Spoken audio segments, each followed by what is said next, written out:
The argument for Aaron Donald to win Defensive Player of the Year, even though his statistical output isn't as high as TJ Watt, has to be you see what Aaron Donald does in a playoff game, getting 2 sacks, even though he got hurt in the Rams game against the Seahawks. But he had an impact upon that game.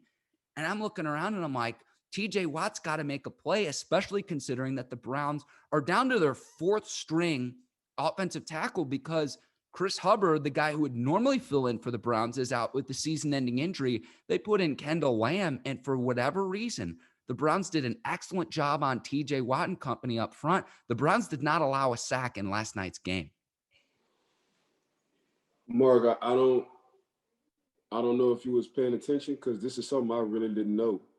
And before the game, they was putting up, you know how they put up the Pro Football Focus rankings on the guys. The Cleveland Browns was like top 20 on the offensive line. They had a six, they had a seven. I think they had like a 15th and like a 20th.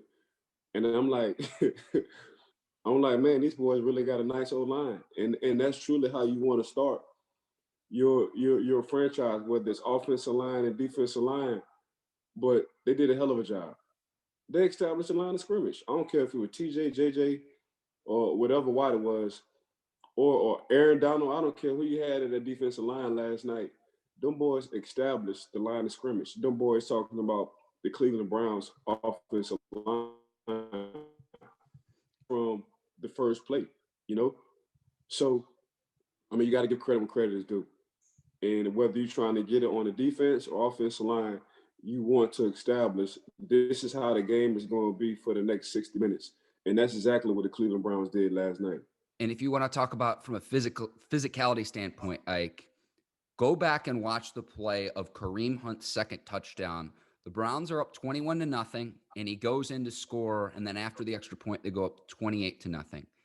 And J.C. Tretter, the Browns center, is pulling on the play as Hunt is running to the left.